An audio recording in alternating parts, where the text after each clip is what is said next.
तो चला रहा हूँ, मेरी दुकान है परचूनी की। यानी मैं 7वीं क्लास में पढ़ता था, उस टाइम दुकान ढूंढी थी घर वालों ने, और मेरा कोई दुकान से लेना देना नहीं था। बट आप जानते हैं जब घर परिवार में कोई या तो व्हीकल आ जाए, गाड़ी आ जाए, या बाइक आ जाए, या कोई ट्रैक्टर हो, या कोई भी इस तरीके की चीजें हो, तो दुकान पे हम बैठते थे, और जब बैठते थे वहाँ थोड़ा काम धंधा चलता था, तो लेना देना रहता था, तो वो यानी करते करते वहाँ इंटरेस्ट जाग गया, यानी मन में लगाया कि काम अच्छा है, करना चाहिए। और जब उधर ध्यान गया तो धीरे धीरे पढ़ाई से ध्यान आउट हो गया। तो मैंने लास्ट यानी 7वीं क्लास तक पढ़ाई लिखाई की। कुछ टाइम बाद मेरे जो मित्र सहपाठी थे, उन्होंने मुझे बताया कि भाई पढ़ाई जरूर करना। तो मैंने डिस्टेंस से 10 प्लस 2 किया, BA किया, बट मैं लगातार दुकान पे काम करता रहा। और आपकी जानकारी के लिए बता दूं, मात्र 6,000 रुपये उस टाइम दुकान पे लगाए थे। पूरा मन था, तो बचपन से ही यानी मन में ऐसा चलता था यार कुछ अगर करने के लिए मिल जाए तो जीवन को कुछ बड़ा करना है, कुछ करके दिखाना है। उस टाइम मेरी घर में साइकिल भी नहीं हुआ करती थी।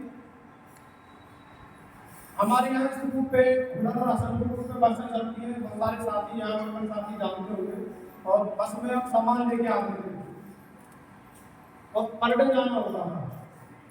धीरे धीरे करके यानी किसी को देख के लगा साइकिल तो होनी चाहिए। अच्छा लगता है ना किसी की गाड़ी को देख के गाड़ी होनी चाहिए। मैं जो बातचीत कर रहा हूँ समझ रहे हैं? थोड़ा हाँ ना में जवाब देंगे तो बातें अच्छी रहेगी, मैं भी आप थोड़ा एक्साइटेड हो जाऊंगा, मैं समझ पाऊंगा कि आप मेरी बातों को समझ पा रहे हैं। तो हाँ ना में जवाब दे सकते हैं? तो लगा कि साइकिल होनी चाहिए, और जैसे तैसे करके सेकंड टाइम साइकिल ली उस टाइम, और मात्र 400 रुपये में साइकिल ली थी। आज से यानी 20 साल पहले से मैं बात कर रहा हूँ, और आप मेरी एज को देख के सोच रहे होंगे यानी 20 साल पहले से काम कर रहा है।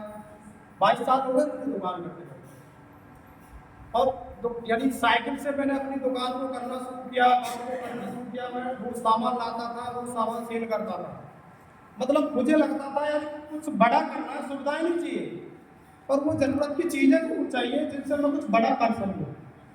फिर धीरे धीरे करते करते अंदर से यानी सपना जागा, इच्छाएं जागी कि यार एक बाइक तो होनी चाहिए। कितने साथी को लगता है? कुछ बहनों को लगता होगा जिनके पास स्कूटी नहीं होती, उन्हें लगता होगा स्कूटी होनी चाहिए, राइट?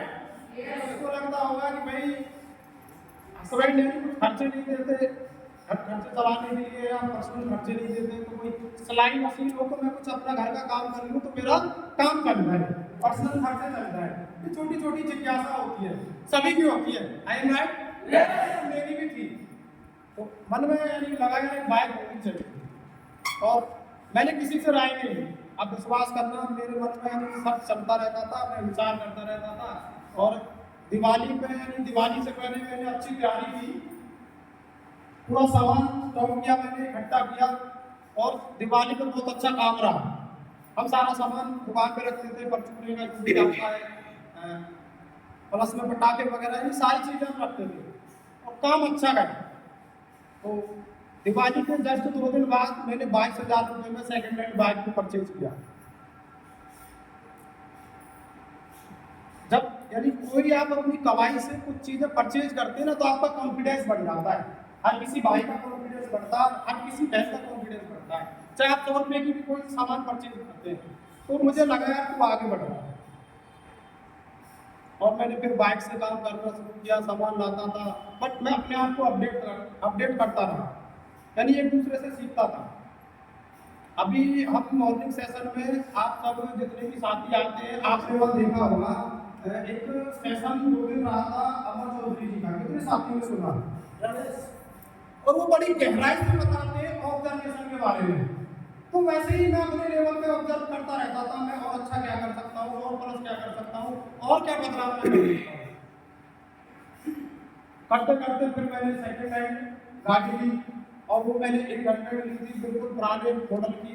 वो यानी बिल्कुल ऐसे समझो कि जिप्सी टाइप में थार आती ना, उस टाइप की ली थी। रोहता सबको पता है, जो सबको पता होगा। कुछ टाइम उससे चलाया, उससे मैंने सीखा। अच्छा, मैंने कभी ना बाइक किसी से चलाना सीखा, ना मैंने साइकिल चलाना सीखा किसी से, ना गाड़ी चलाना सीखा। डायरेक्ट स्टेयरिंग पे गए, बस ये रहता था जो होगा देखा जाएगा। और उससे हम सीख गए। फिर हमने वैगनार सेकंड हैंड ली, फिर अपनी सेंट्रो ली थी। और अभी प्लान बन चुका है 101%, बहुत जल्द नई गाड़ी 800 से आ रही है।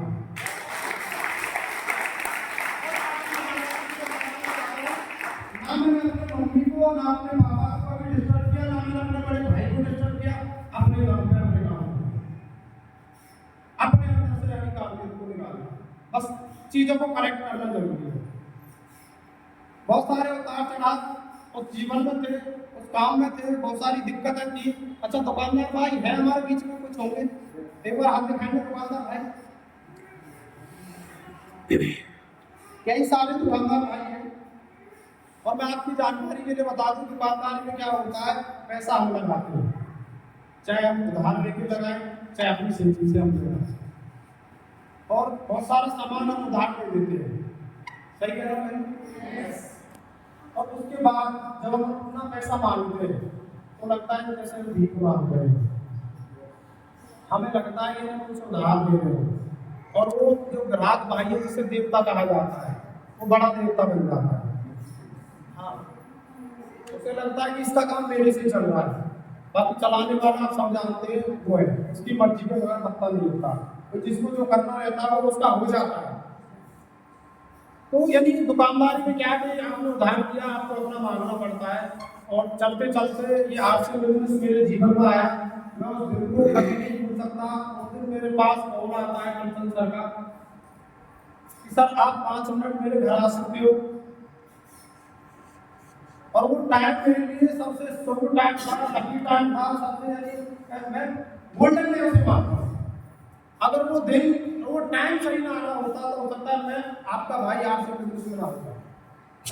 मेरे पास फोन आता है और मैं 5 मिनट बाद सर के घर जाता हूँ, उनके रूम में जाके वहाँ मेरी मुलाकात होती है। साथी समूह आदमी को लैपटॉप पे वो दिखाना चाह रहे थे और मेरी मुलाकात होती है हम सबके गुरु जी, जिनके माध्यम से सारा कारोबार पट्टा बराबर दिए हुआ मैं चाहता हूँ।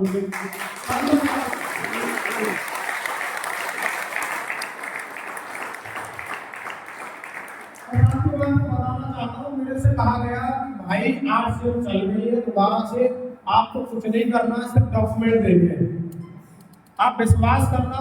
मैंने जाने अनजाने में हाँ बोल दिया था। यानी हाँ और ना एक हवा है, कई बार ना हम बोलते समय भूल जाते हैं हमें हाँ बोलना है ना बोलना है। आपने देखा होगा, जब किया होगा, कभी कभी देखना महसूस करना, आपको कई बार यानी ना बोलना था, आप हाँ बोल जाते हैं। इसका मतलब क्या हुआ, उसकी मर्जी थी, वो चाहता था मैं आपसे बिजनेस करूं और मैंने हाँ बोल दिया। और कुछ टाइम बाद 2 मिनट 5 मिनट 10 मिनट बाद प्रताप रावत जी मेरे पीछे पीछे आते और आरसी वालों को आप जानते, चालाक व्यक्ति होते, समझदार होते। अभी यहाँ बोल के गया, लोहा गर्म में चोट मार दो, तो उन्होंने कहा आके इसी डॉक्यूमेंट को फंस गया। और कई बार जब हम हाँ बोल देते हैं या ना बोल देते हैं, हम अपने शब्दों में गुलाम हो जाते हैं। आप विश्वास करना ना चाहते हो तो मैंने अपनी वाइफ के डॉक्यूमेंट दिए, आधार कार्ड दिया, बैंक की पासबुक दी, फोटो स्टाइल दिया, वो अपने मायके में थी। मैंने फोटो व्हाट्सएप पे मंगाया, सबको व्हाट्सएप पे फोटो भेजा, मेरी आईडी लगी। और 2-3 दिन बाद मैं 1000 का सामान लेके आया, उस टाइम 1000 का सामान लेने से आईडी हैंडल हो रही थी। आप विश्वास करना, मैं आपको सच बता रहा हूँ, वो सामान मैंने 6 महीने तक अपनी दुकान में रखा, ऐसे ही रखा। जहाँ हल्दी में जैसे पहले हल्दी रखी थी, हल्दी रख दिया, मिर्ची में मिर्ची रख दिया, साबुन में साबुन रख दिया, पेस्ट में पेस्ट रख दिया, जैसे जो सामान रखा था वहाँ उसमें सेट करके रख दिया। कोई लेगा तो ठीक, ना लेगा तो ठीक, क्योंकि उससे पहले मैं बहुत सारे ऐसे विचारों का चढ़ाव देख चुका था। मैंने बस ये सोच के यानी सामान लिया था कि 10-12 लाख का सामान अगर रखा है तो 1000 रुपये के लिए भी रखा रहेगा, क्या फर्क पड़ता, बिक जाएगा तो ठीक, नहीं तो कोई बात नहीं।